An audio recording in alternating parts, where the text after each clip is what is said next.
Hey, what is up YouTube? J Dragonite here, and this is episode 3 of oTALKu. So, as usual, before I start up, please watch episode 0 if you haven't already. And that's basically the technicalities of the series, stuff like, I don't mean any copyright infringement or anything like that. So, in episode 1, I covered my favorite anime. In episode 2, I covered my favorite video game series. So now in episode 3, I would like to cover my favorite manga. So today I'm going to be talking about All You Need Is Kill. So All You Need Is Kill was written by Hiroshi Sakurazaka with illustrations by Yoshitoshi Abe. Now, it was a graphic novel first, and then it had a manga adaptation, and the manga is what I read. So for a basic synopsis, the story is very interesting. All You Need Is Kill is a story set in the future where aliens known as mimics have invaded Earth. At the time of the story, the mimics have decimated much of humanity.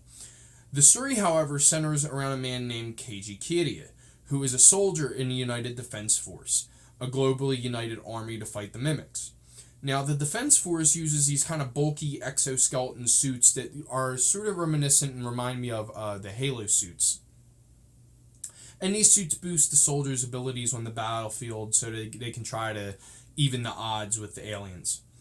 Now, Keiji, the main character, as a character, is pretty normal to start. He's a normal guy, and he's new to the battlefield. He's a greenhorn. And we pick up with Keiji and his unit the day before a battle. Now, as such, he's scared and nervous, but he does take comfort in his friends in his unit and in his unit leader, who comfort him about the upcoming battle. Not only that, but an elite battalion has come to join their efforts. A United States Special Force unit comes for aid, and with them comes another prominent character, Rita Vrataski. Now, at first glance, Rita doesn't look like much. She's not very menacing. She's short, petite, and quiet. However, on the battlefield, she is known as the Full Metal Bitch. And I had to say that was one of the most badass, on the battlefield nicknames that I've ever heard or read or anything like that. So, just as some information about her, the United Defense Force has about 3 standard types of weapons, and they're all guns. Now, they have the 3 guns, but she chooses to wield a heavy, menacing battle axe. Because the exosuit, of course, increases her physical strength so she can actually lift it and swing it. Her accomplishments on the battlefield are legendary. And also, as another side note about her, how she stands out, is that normally the exosuits, they come very standard. They don't have a lot of customization to them. They don't have a lot of unique things that set each and every one apart. They're very standard issue.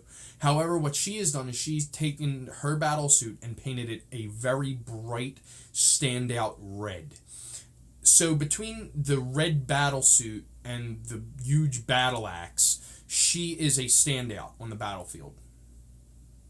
So with all of these factors between Rita and his friends and leader, comforting him, Keiji, goes into battle.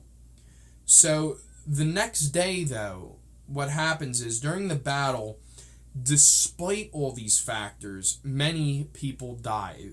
As a matter of fact, most of their side is massacred.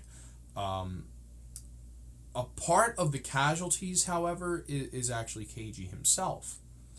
Now, that sounds like a spoiler, right? I mean, the main character just died. The series is over, right? The story's done.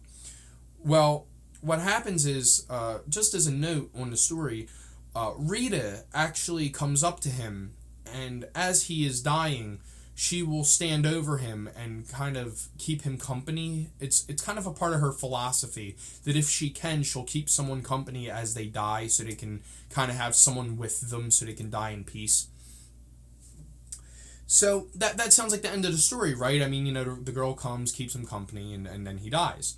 Well, Keiji then wakes up in his bed, and it's the day before the battle.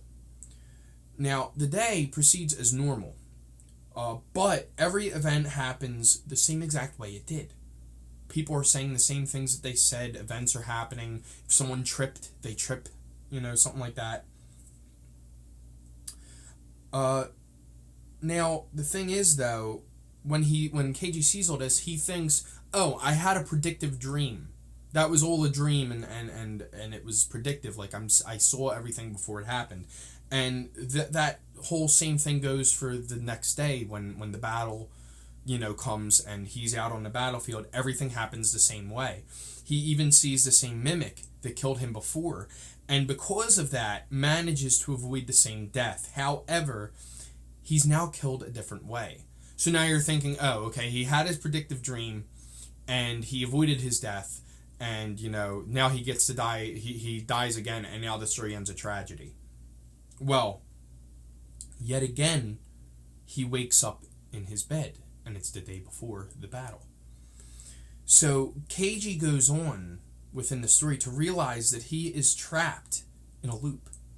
He's like a character in a video game with infinite lives, and the save point is the day before the battle. Now, at first, Keiji despairs over his situation. He's thinking it's hopeless, and I'm stuck in a battle for basically eternity.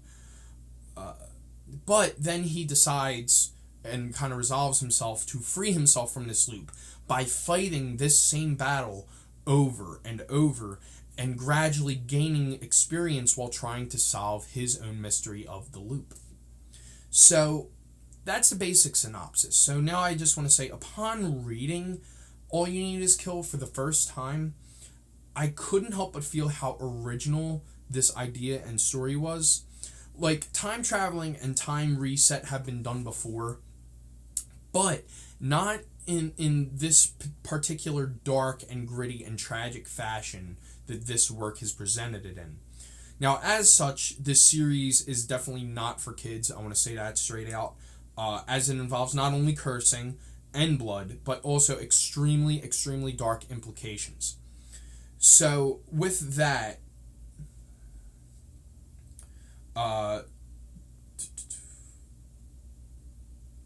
the idea behind the character development of the series is actually really interesting to me. So it's basically you're learning from your past mistakes, even like upon your death, and you're trying to move forward with each life. So every time, like when he gets killed by, like it's the same as the first loop, when he gets killed by a mimic, he'll see that mimic and he'll learn from that experience and he'll avoid that, and then he'll get killed by something else. Then he'll do the same thing, so he'll be able to make it past 2, and then he'll get killed again. So it's a gradual learning experience for him. So it's kind of like, in that sense, it's kind of like Dark Souls, the video game, but like with a different skin on it. So with that, the character development is sped up for the story, because the story isn't going to tell you each and every loop, because he goes through quite a number of them, and it would take a very long time. But the implications of that behind living limitless lives to gradually improve your combat skills and like the weaponry that you use means some pretty explosive development for Keiji. Now, with that aside, the art in the story starts off very unique, but also pretty normal. It's not very, like, oh, it's amazing. It's pretty normal. It has a unique style to it. But it truly begins to shine down the storyline as the story progresses. As the plot gets darker, the art seems to get grittier. So the artist does an excellent job on Keiji in particular, because as far as his comrades know, every time he loops, he's the new guy. He's a greenhorn. He doesn't know anything, but his expression, his eyes, the way he carries himself, his demeanor, all of that gradually turns into that of a battle-hardened veteran who has seen endless war and countless battles. So it gets very dark in that sense. So in the most basic summary possible, if dark and gritty is your personal forte, or even if it's not, even if you're not into that, but you're looking for something that's actually pretty interesting to read, I highly suggest All You Need Is Kill. So, with that said, as a side note, if this sounds at all familiar, there actually was a movie made called Edge of Tomorrow, and that had Tom Cruise in it. Now, the thing is that was based off of All You Need Is Kill. However, of course, it's an Americanized movie, which means there are character, backstory, and event changes. However, I can't personally say how well the movie sticks to the actual concept of the original All You Need Is Kill, because I didn't watch the movie. So I can't say if it actually does it justice or if it doesn't. I can only tell what I've learned from reading things online and talking to people who have actually watched the movie. So the point of that is, if you like All You Need Is Kill, it might be a movie worth checking out if you want to look it up and check that out. But if you watch the movie first and you at least liked it, even a little bit, All You Need Is Kill is definitely a story to look into.